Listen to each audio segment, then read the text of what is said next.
ગુરુને જસ આપ્યો. એમ ન કીધું કે મેં ભેરવને ભોમા ભંડાર્યો. ગુરુ કૃપા હિ કૈવલ્ય શિષ્ય સ પરમ સુખમ. વેદનું ઉપનિષદનું સૂત્ર છે.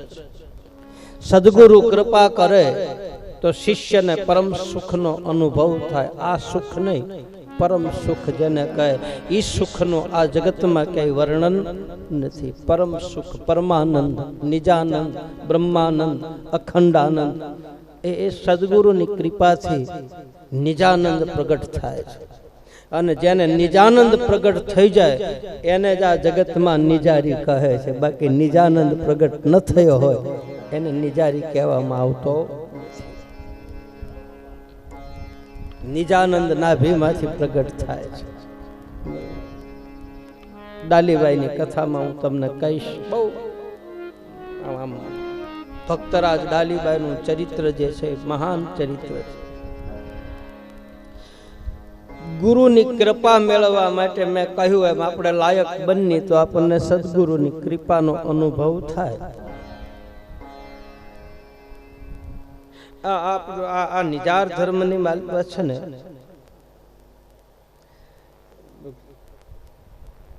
ઘણા મને મળે ને એમ કે બાપુ અમે અધિકારી છીએ. અધિકારીનો અર્થ શું થાય? અધિકારી એટલે શું? અધિકારપણું ક્યારે મળે? આપણે લાયક બનીએ ત્યારે અધિકારપણું મળે છે. પાત્રતા આપણી કેળવાય અને આપણે પાત્ર બનીને પછી અધિકાર પ્રાપ્ત થાય છે. અને અધિકાર પ્રાપ્ત થાય પછી સદગુરુ પરવાનો આપે છે. ત્યાં સુધી પરવાનો આપતા નથી, ત્યાં સુધી મોર સાપ ન મળે. લાયકાત મેળવવા માટે, અધિકારપણું મેળવવા માટે રામદેવ કથાની માલિકા બતાવે કે પહેલા તો શરૂઆતમાં મેં કહી દીધી સત્ય હોવું જોઈએ. બીજું ધર્મને ધારણ કરેલો હોવો જોઈએ. ત્રીજું કપટ ન હોવું જોઈએ. ચોથું દંભ ન હોવો જોઈએ. અને પાંચમું પૂરેપૂરી શરણાગતિ સ્વીકારવાનો ભાવ પેદા થવો જોઈએ. આ પાંચ વસ્તુ જેની પાસે આવી જાય એ આ જગતમાં અધિકારી જીવ ગણાય છે. ભગવાન શંકર ને ભવાની ચર્ચા કરે જ્યારે હિમાલયની ગુફા ઉપર ખોપરા ઉપર બેસી અને જ્યારે આ નિજાર ધર્મની વાત કહે એ વખતે ભગવાન શિવજી ભવાનીને આવું કહે છે કે હે દેવી, પાત્રતા કેળવવા માટે, લાયકાત મેળવવા માટે આવી પાંચ વસ્તુની જરૂર પડે છે. અને જેની પાસે પાંચ વસ્તુ આવી જાય છે એ લાયક બની જાય. પછી 18 વર્ણમાં કોઈ પણ જીવ હોય, કોઈ પણ જીવાત્માની પાસે આ વસ્તુ આવી જાય એને અધિકાર મળે. અધિકાર મળે પછી સદગુરુ પરવાના આપે, પછી પંજા લગાડે અને પછી મોર સાપનો સિક્કો મારે કે સદગુરુએ પછી સહી કરી જેણે પ્રેમ જ્યોત પ્રકાશી રે.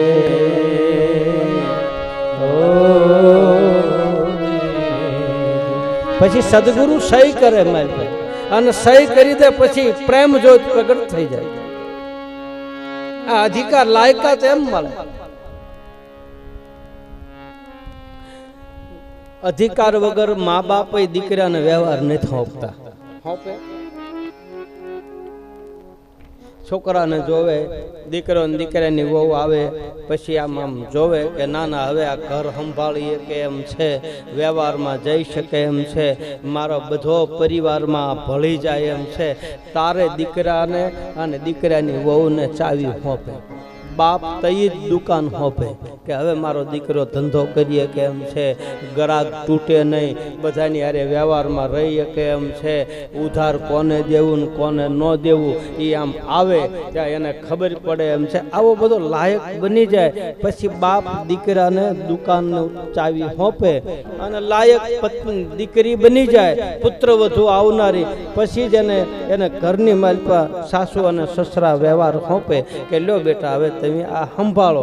જ્યાં સુધી લાયક ન બને ત્યાં સુધી બાપય દુકાનની ચાવી નથી દેતો. તો આ અધિકાર મળે ને પછી જ સદગુરુ મને તમને આ ઘરની ચાવી આપે. ત્યાં સુધી ન આપે. આમ તો એક સંસારી બાપ નથી દેતો. આ તો અમૂલક ખજાનો છે. આ તો આમાં ખલક ખજાનો. અને આ વસ્તુ જેની પાસે મળી જાય ને ભાઈ, એની ઈ વસ્તુ આવી ગયા પછી એની તોલે જગતની કોઈ પણ વસ્તુ આવતી નથી. સોના રૂપા હીરા માણેક મોતી. મેં કાલે તમને કહેલું છે કે છ શબ્દો છે સદગુરુની પાસે અમૂલક વસ્તુ. આ 3 શબ્દ ઉપર ચડાવવાના છે, 3 શબ્દને હેઠે ઉતારવાના. આ જેને મળી જાય એની પાસે ખલક ખજાના આવે, એની પાસે તમે ચિતવો એવું થાય, તમે ધારો એ કરી શકો. ત્યાં સુધીનું કબીર સાહેબ અને ગુરુ લોકો લખે છે, પણ એ મળવા કઠિન છે. એ બધાને થોડા મળે.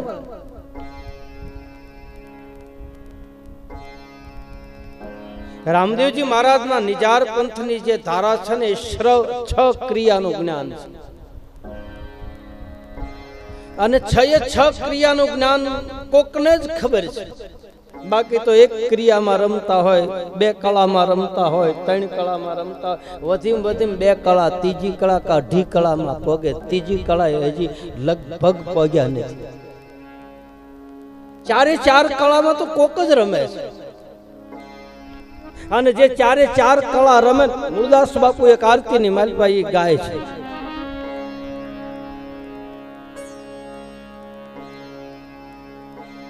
અરે આરતી ગાય છે ને, એ આરતીમાં ચોથી આરતી 4 યુગમાં ફરી રે. ચોથી આરતી 4 યુગમાં ફરી રે. હું તો આરતી ઉતારું ગુરુ રામની રે. હું તો આરતી ઉતારું ગુરુ રામની રે. ગુરુ રામની રે, ગેબી રામની રે. ગુરુ રામની રે, ગેબી રામની રે. હું તો આરતી ઉતારું ગુરુ રામની રે. હું તો આરતી ઉતારું ગેબી રામની રે. ચોથી આરતી 4 યુગમાં ફરી રે. ચોથી આરતી 4 યુગમાં ફરી રે. આમાં 4 ક્રિયાનું જ્ઞાન બતાવે. અને 4 ક્રિયાનું જેને જ્ઞાન થઈ જાય ને, 4 યુગમાં ફરે. એ યુગે યુગે આવે.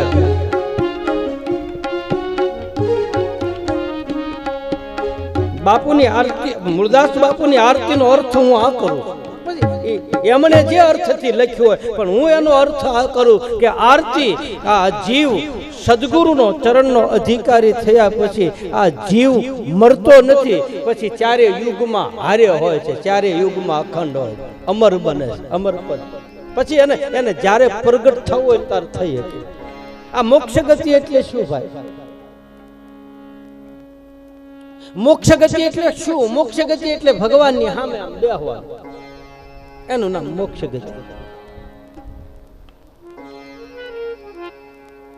તો જ્યારે જ્યારે ભગવાન અવતાર ધારણ કરે ત્યારે એ બધી ગતના જીવ જેટલા છે, ગતમાં પગી ગયેલા 12 કરોડ જીવ છે અત્યારે હાલમાં. 12 કરોડ જીવ રામદેવજી મહારાજના નિજાર પંથ ઉપર હાલનારા મન વચન કર્મથી આમ પામી ગયેલા પુરુષો 12 કરોડ જીવ અત્યારે છે. એમાંથી અમુક જીવને ગતિ મળી છે, અમુક અત્યારે છે. 1 કરોડ ભક્તો વધ્યા છે. ચોથા યુગમાં 12 કરોડ હતા. બલિરાજાના વખતમાં 12 કરોડ નિર્વાણ પદ પામ્યા. 12 જૂન 24 કરોડ નીકળ્યા હતા. બલિરાજાના વખતમાં નીકળ્યા હતા કેટલા? 24 કરોડ. 24 કરોડની મંડળી રે મન મારી દીધા. એના કોણ હતા આગેવાન? 12 કરોડ નિર્વાણ પદને પામ્યા.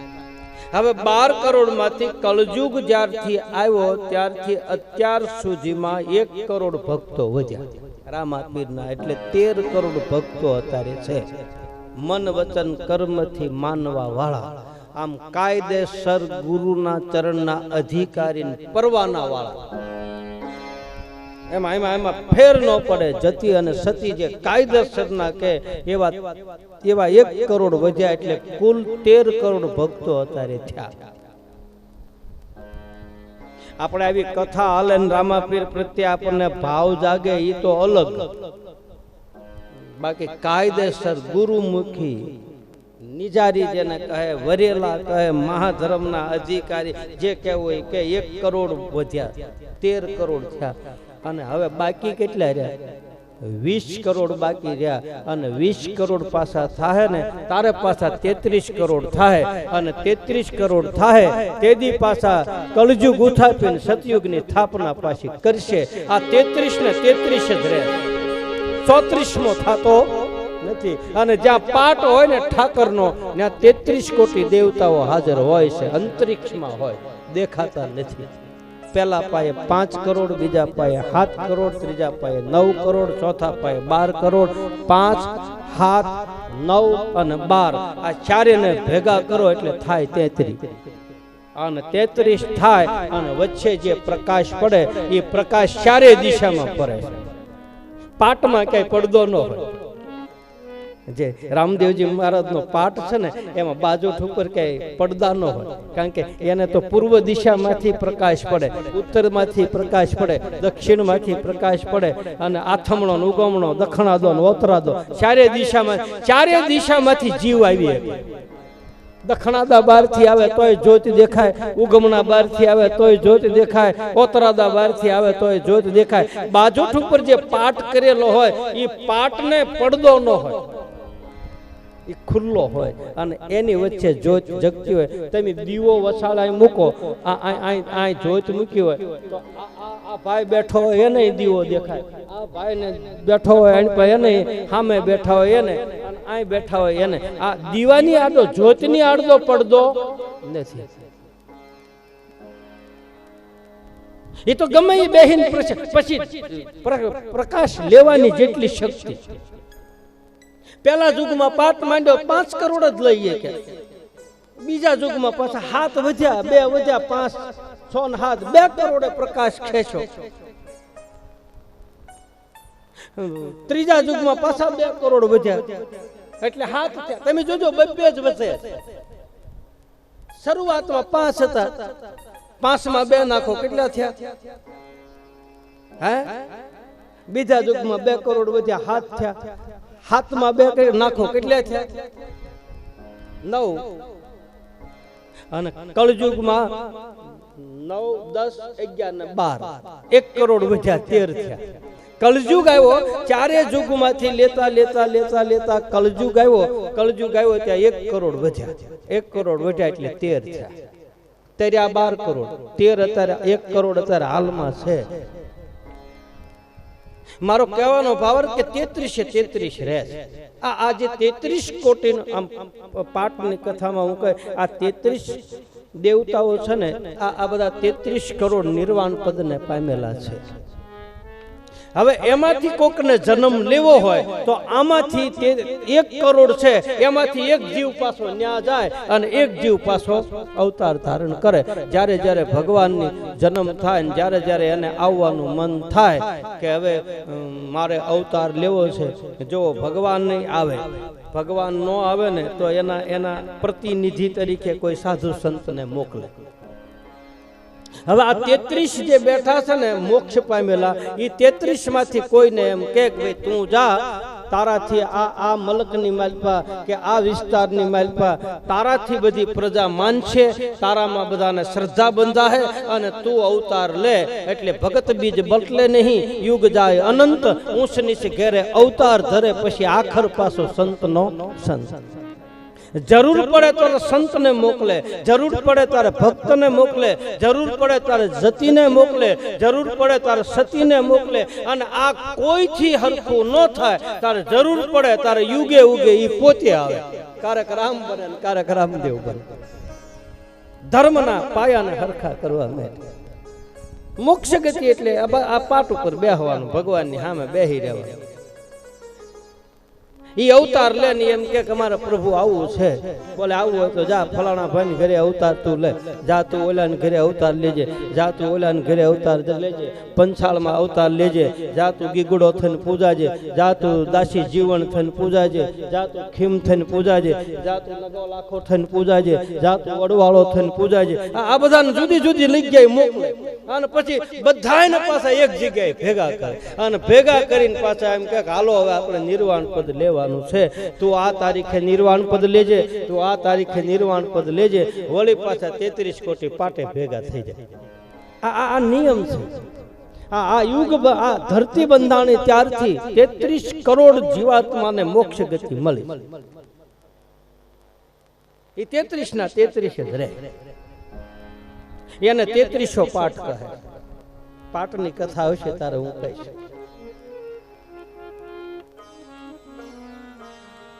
નિર્વાણ પદ એને કહે. નિર્વાણ નો અર્થ એક આધ્યાત્મિક માર્ગ એ થાય કે નીર એટલે પાણી, વાણ એટલે આ શરીર. આ ભવસાગર માંથી હરિનામ લેતા લેતા જે તરી જાય એને કહે છે નિર્વાણ. એ તરી ગયો આ વાણ લઈને. આ શરીર એટલે વાણ છે અને આ સંસાર એટલે નીર છે, એને કહે છે નિર્વાણ. નિર્વાણ નાવ હાલતું હતું તરી ગયું. એટલે ચારે જુગની માલપા આ બધું છે.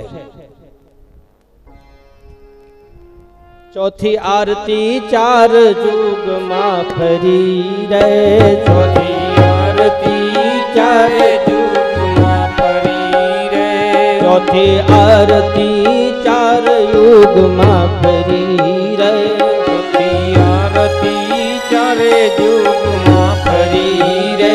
હું તો આરતી તારું રામા પીરની રે, હું તો આરતી તારું રામા પીરની રે, રામા પીરની રે, રણુજા નારાયણી રે, રામા પીરની રે, રણુજા નારાયણી રે, રામા પીરની રે, ગુરુ રામની રે, રામા પીરની રે, ગુરુ રામની રે, ગુરુ રામની રે, ગેબી રામની, ગુરુ રામની રે, ગેબી રામની રે. તો આરતી તારું રામા પીરની, હું તો આરતી તારું રામા પીરની રે, હું તો આરતી તારું રામા પીરની, હું તો આરતી તારું રામા પીરની રે.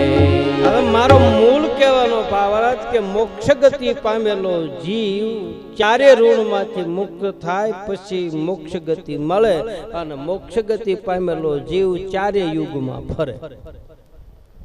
4 યુગમાં હોય. જ્યારે એને આવવું હોય ત્યારે આવી શકે. એના માટે માતા પિતા તૈયાર જ હોય. ભગવાન કહે છે કહી દેજો સારી દુનિયાને હવે અવતાર ધરીને હું આવું છું. એના માટે નિર્માણ થઈ જ ગયું. સદગુરુ કૃપા કરે અને અધિકાર પણ મને તમને મળી જાય અને અધિકાર પણ મળી ગયા પછી મારા ને તમારા ભીતરમાં પ્રકાશ પડે અને પછી પરવાના મળે ને પછી પંજા લાગે ને પછી મોર સાપ મળે. સત્ય હોય, તપ હોય, આપણું ચારિત્ર હારું હોય, આપણને આમ મળવાની જિજ્ઞાસા હોય, ઝંખના હોય, આ બધા અધિકારીના લક્ષણો છે. એટલે જ ગંગા સતી પાનબાઈ કહે છે કે સદગુરુ શરણના તમે બની જાવ ને અધિકારી. પાનબાઈ દેખાડો મારા સદગુરુનો એ દેશ. સદગુરુ શરણના તમે બની જાવ અધિકારીને. દેખાડો મારા સદગુરુનો એ દેશ. માન છોડીને મેદાનમાં આવે. રામદેવજી મહારાજ માતા પિતાના ચરણમાં પ્રણામ કરી માને જશ આપે છે અને ગુરુને જશ આપે છે કે ગુરુની કૃપાથી અને તારા આશીર્વાદથી હે માં મેં ભૈરવનો ઉદ્ધાર કર્યો છે, બાકી મારું એવું મારાથી કંઈ થાય નહીં. તુજ સુખની મહેફિલમાં સૌને નોતરજે અને વિષનો પ્યાલો પીજે તું એકલો. કવિ કલાપી લાઠી. સુરસિંહજી ગોહિલ એને લખ્યું છે કે જસ મળે તો બધાને આપજે અને અપજસ મળે તો તું એકલો લેજે. મોડું કામ થાય તો માથે લઈ લેજે અને જસ મળે તો કહેજે તમારા બધાથી થયું. તું સુખની મહેફિલમાં સૌને નોતરજે અને પીજે વિષનો પ્યાલો તું એકલો. અમૃત મળે તો બધાને વેચીને આપજે અને પીજે ઝેરનો પ્યાલો તું એકલો. જસ બધાને દેવો કઠિન છે. સારું કામ થાય તો કે અમે કર્યું, મોડું કામ થાય તો કે અમે ત્યાં નહોતા, આ તો ઓલાય કર્યું, આ તો ઓલાય કર્યું. થાય રામદેવજી મહારાજ બતાવે, ભગવાન રામ બતાવે, કૃષ્ણ બતાવે, ક્યાં મેં નથી કર્યું, આ તો તમારા બધાથી થયું. ભગવાન રામ અયોધ્યામાં આવે, જાનકીજીને લઈ રાવણ ઇત્યાદિ રાક્ષસોનો સંહાર કરી અને પછી બધા નળ નીલ ગીધવાન કેસરી અંગદ જાંબવાન આ બધા વાનરોને વિદાય કરે. ભગવાન ગળે લગાડીને કહે છે કે મારા એકલાથી કાંઈ આ ધર્મનો યુદ્ધ જીતાણું નથી, આમાં તો તમે બધા હતા ને મારું ધર્મનું યુદ્ધ જીલાણું. જસ બધાને આપ્યું. રામદેવજી મહારાજે રામ સરોવર ગાળ્યું. સમાધિ છે ને ત્યાં પાછળ રામ કિનારો રામ તલાવડી છે અને રામ સરોવર એ રામદેવજી મહારાજ આમ ધારે તો એ એકલા મોટું તળાવ કરે એમ હતા, પણ એણે કર્યું નહીં. એ આખા મલકને બધાને ભેગા કરી અને બે તગારા માલપાથી માટી કઢાવી અને સહિયારું સરોવર બનાવ્યું. રામ સરોવર એનું નામ પડ્યું. હજી 2 તગારા માટી હજી ત્યાંથી બધા કાઢે. અહીંથી જાય ને જાત્રાએ તો ત્યાં ઓલા મજૂર માણસો હોય ને એ તમને એમ કે ભાઈ 10 રૂપિયા દો, અમે તમારા નામની 2 તગારા માટી 1 તગારું માટી નાખી 20 રૂપિયા આપો તો 2 તગારા. પછી કોક કાઢે છે ને કોક નથી કાઢતા, કોક 20 રૂપિયા ખિસ્સામાં નાખીને જાહેરામાં પીરે કરે, એ જાણે ને બાબા જાણે. આપણે તો દઈ દીધા વાત પૂરી. હજી માટી કાઢે, હજી આ બધા સહિયારો આ ખેત તલાવડી નીકળી ને આ ખેતરની માલ પર તળાવ બનાવવાનું, પાણીનો હંઘરો કરવાનું, આ ફોર્મ્યુલા 8 થી 850 વર્ષ પાસે રામદેવજી મહારાજ પાસે હતી. હવે બહાર નીકળી, હવે ખબર પડી કે હવે પાણીની જરૂર પડશે. મેં પેલા કીધું ને પાણી, પર્યાવરણ, દીકરી આ બધું બચાવવું. પાણી ધીરે ધીરે બચાવવું પડશે ને કે પાણી વયું જાય. હવે તળ ઊંડા જવા માંડ્યા, હવે ખારા થવા માંડ્યા, પાણી આપણે વેડફવા માંડ્યા. દરેક માતાઓ બહેનો વડીલો આમાં બેઠા છે, જે સોસાયટીમાં રહેતા હોય, જ્યાં રહેતા હોય ત્યાં બધાને એક નમ્ર વિનંતી કે પાણીનો ખોટો બગાડ કરતા નહીં, અન્નનો કોઈ દી બગાડ કરતા નહીં. અન્નના અનેક પુણ્ય છે. પર્યાવરણને ખોટું નુકસાન થાય એવું ન કરવું. વૃક્ષને કોઈ દી કાપવા નહીં, ગાને કાપવી નહીં, દીકરીને કાપવી નહીં. આ બધા નિયમો છે જ. અને એટલું કરવા માંડીએ તો જ આપણામાં ભક્તિ આવી કહેવાય.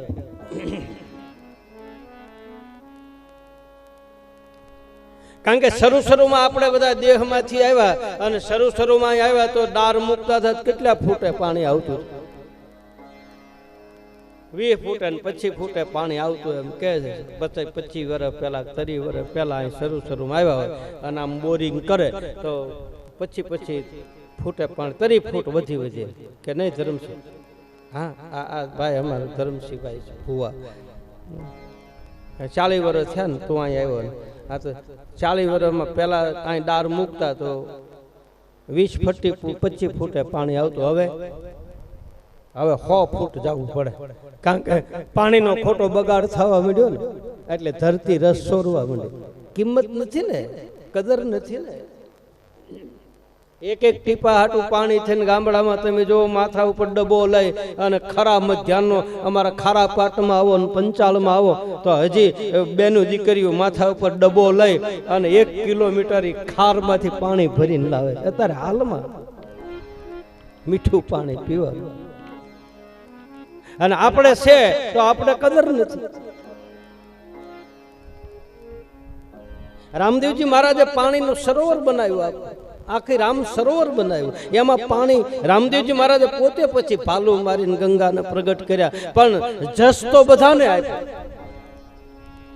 એને બધાને કીધું કે તમારા બધાથી આ સરોવર બન્યું છે અને આ સરોવરમાં બધાનો અધિકાર છે, અહીંથી આખા ગામને પાણી આપો. અને હજી હાલમાં એ પરસા વાવડીમાંથી આખા રણુજાની માલપા પાણી જાય છે અત્યારે હાલમાં. ભગવાન રામે આ કાર્ય કર્યું. આ સેતુબંધ બાંધ્યો તો એનું એની પાછળ કથા શું છે? એ જ કાર્ય. સેતુબંધ બાંધીને પાણીનો અટકાવ કર્યો. આ જાવું તો હામા કિનારે, એટલે બે કામ હતા. કૃષ્ણએ આ કામ કર્યું. એને બોલો કાલી નાગનું દમન કર્યું અને દૂષિત પાણી હતું એમાં દડુલો ગયો ને પછી ઝેરી પાણી હતું, નાગને પકડ્યો. એ તો એક કથા છે, બાકી ખરેખર એ પાણી પીવા લાયક નહોતું, એ દૂષિત પાણી હતું. એનાથી રોગ થતા હતા. એ ભગવાન કૃષ્ણ અંદર પડી અને માલપાથી કાલી નાગ રૂપી ઝેરને પકડી અને દૂષિત જે બધું હતું એ કાઢી લીધું અને શુદ્ધ પાણી બનાવી અને આખા મથુરાને આખા વ્રજને પાણી પાયું. આ સહેજ તમે ઝીણી નજરેથી જોવો બાપ, આ બધું કથામાં આવે છે. આ મારા ઘરનું નથી કહેતો. આ આધ્યાત્મિક મારા અત્યારે 21મી સદીની માલપા હું એમ કહું કે 21મી સદી એવી આવશે કે એમાં ભક્તિનું સંશોધન થાય. 21મી સદી એવી બનશે કે મીરાએ ઝેર કેમ પીધું એનું આજથી વર્ષો પહેલા મીરા થઈ અને મીરાએ ઝેર કેમ પીધું એનું સંશોધન થાય. એક જાગી જાય તો બીજાને જગાડશે, બીજો જાગી જાય ત્રીજાને જગાડશે.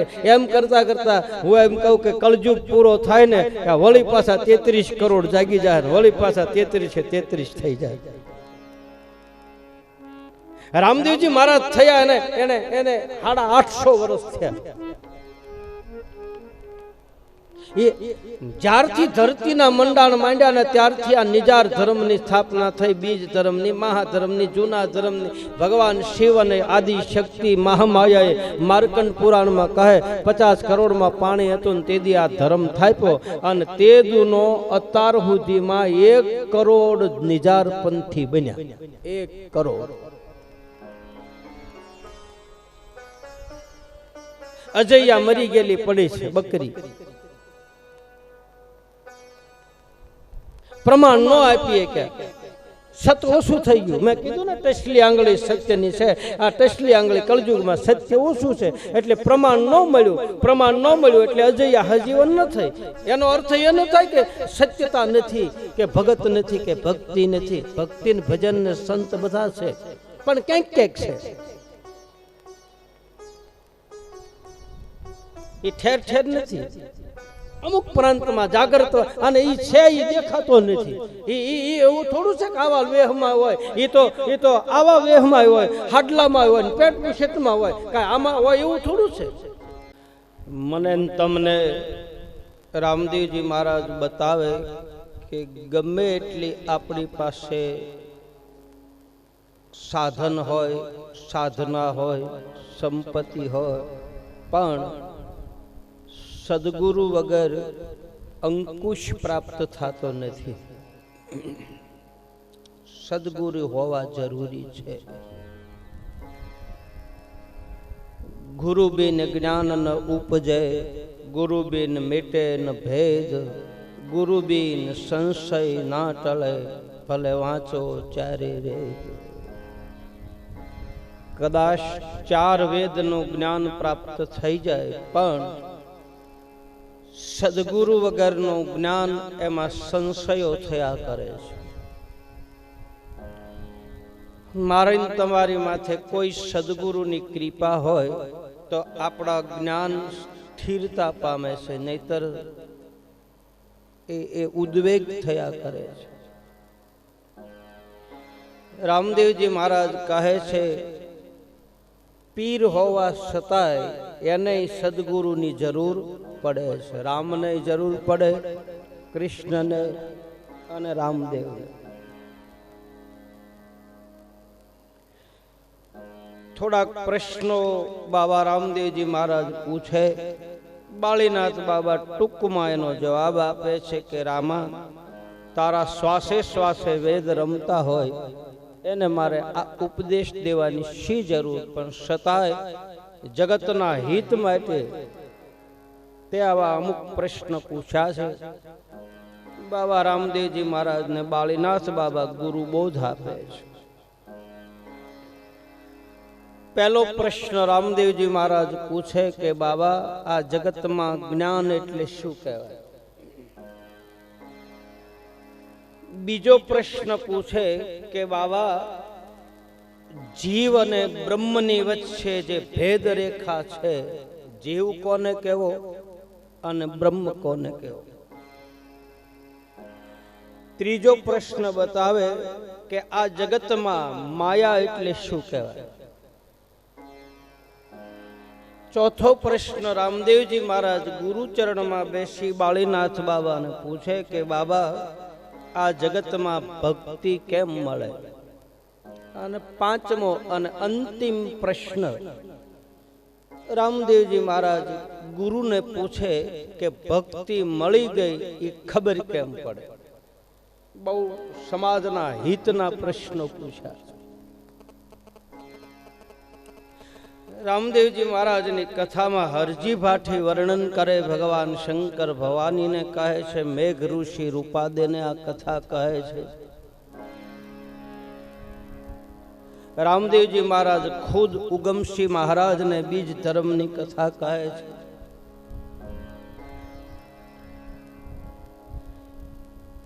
જ્ઞાનની ભૂમિકા, જ્ઞાન એટલે શું કહેવાય? તો એનો એકદમ સરળ અને સીધો અર્થ,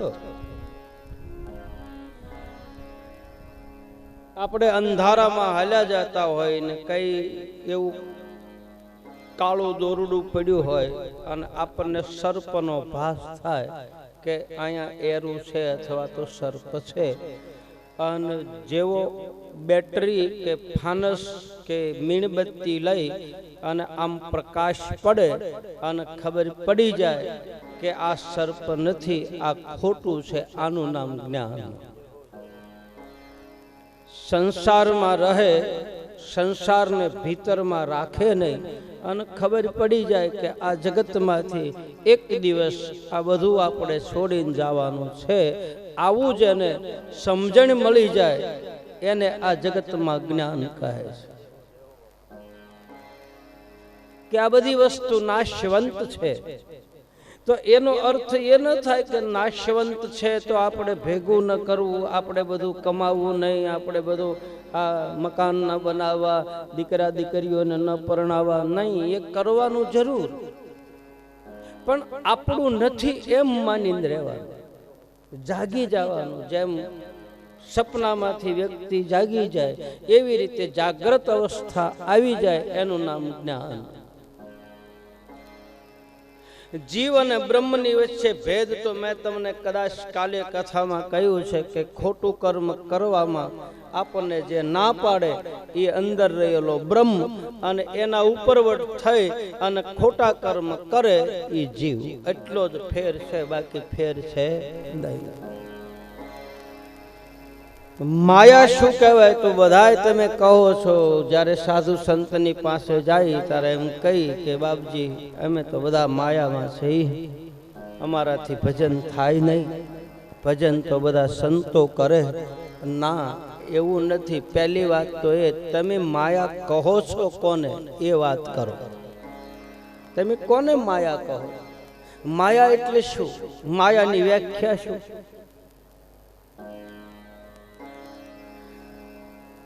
સત્તા, સંપત્તિ, દીકરા દીકરીઓ, ઘર બાર, આ બધું માયા છે. હે ભાઈ, એ બધી માયા છે. માયા હોય તો બનાવવું શું કામ? મુકાતું તો નથી મારી તમારીથી.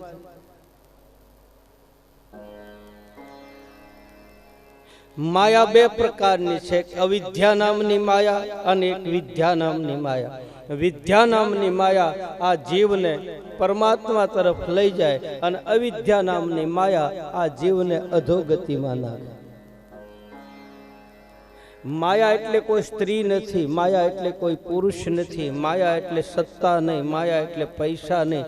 માયા એટલે એક જ વસ્તુ છે, આ મારું અને આ તારું. ઈ જ માયા છે. મારું ને તારું છૂટી જાય એ માયાથી પર થઈ જાય. આ જીવ માનીને બેઠો છે કે આ મારું છે. મેં અરુ તોર એ મમ માયા.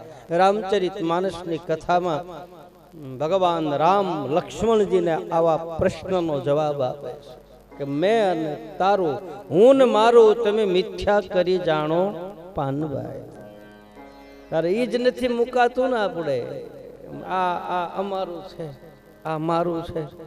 આ જુઓ, આપણા હાથના 5 આંગળા છે ને, હવે આ 5 આંગળા, આ પહેલી આંગળી છે ને એ જીવ છે. આ આંગળી જ બધું એમ કે આ આપણું ઘર છે, આ આપણું મકાન છે, આ આપણું ખેતર છે, આ આપણા મારા સાજિંદાઓ છે, આ ઓલો મારો માઇકવાળો છે, આ મારી પોથી છે, આ મારા લુગડા છે. આ આંગળી કે આ મારા દીકરાની વહુ છે, આ મારું મકાન છે. એ આ પહેલી આંગળી જ કે કરે. આ પહેલી આંગળી જીવ છે. આ જીવ મારું મારું કર્યા કરે. પછી આ મોટી આંગળી છે ને એ તમો ગુણ છે. પછી ઈથી નાનું રજો ગુણ છે અને ઈથી નાની આંગળી જે ટસલી આંગળી છે એ સત્યની આંગળી છે.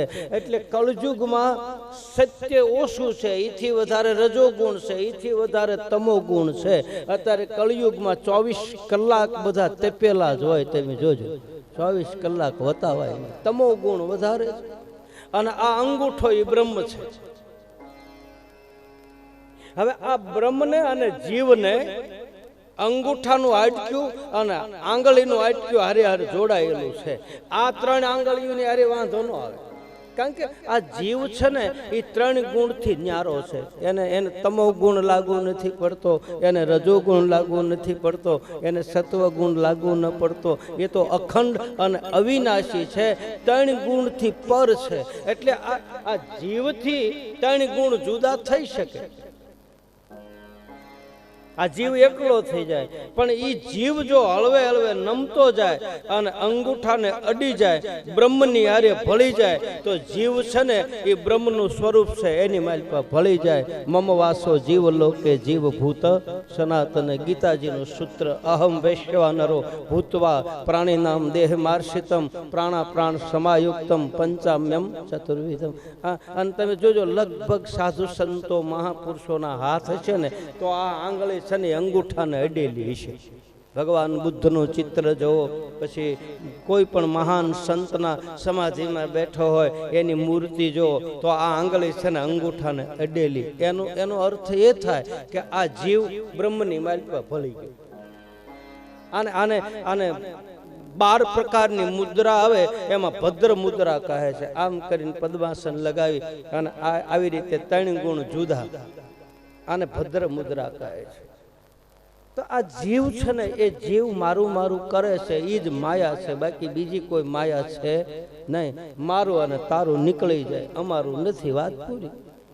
પણ એ આપણે કહીએ છીએ ગળાની ભૂંગળીમાંથી, પણ માલપાથી કહેતા નથી. માલપા તો પકડ કરીને બેઠા છે. મારે શરૂઆતમાં હું અહીંયા વરાસામાં કથા કરવા આવ્યો હતો. આજથી 20 વર્ષ પહેલા ઘરના માંડવા લઈને આવ્યો હતો. અને એ વખતે યોગી ચોકમાં મારી કથા હતી ને કથા એટલી બધી જામેલી, એમાં છેલ્લે પોથીના દર્શન કરવા માટે બધા આવતા હતા. એમાં એક ભાઈએ 5000 રૂપિયા મૂક્યા પોથીએ. અને હું એની યારે આમ વાતોમાં હતો, એની ઓળખાણ મને કે બાપુ હું આ ગામનો છું, કથા બહુ સારી. હું વાતો કરવા રહ્યો ને ત્યાં કોઈક પગે લાગીને 5000 લઈને પણ અહીંથી ઉતરી ગયો. અહીંથી આમ આવ્યો 20 મિનિટે ઉઈ ગયો. મારી નજર સામે કોણ, હવે એટલા બધા કોણ લઈ ગયું કેમ ખબર પડે? હું એની યારે વાતોમાં હતો. કે ભાઈ આમ આમ આમ દર્શન કરતો હતો, અહીં મૂક્યા તો બીજો પગે લાગતો ગયો ને લેતો ગયો. પછી ખબર પડી, મેં આ વગાડવા વાળાને એને કીધું, મેં કીધું ભાઈ ઓલી પોથીએ ભેટ પૂજા મૂકી હતી, તમે લીધી હતા કે બાપુ ને હતી જ નહીં, તમે કે કોક લઈ ગયું.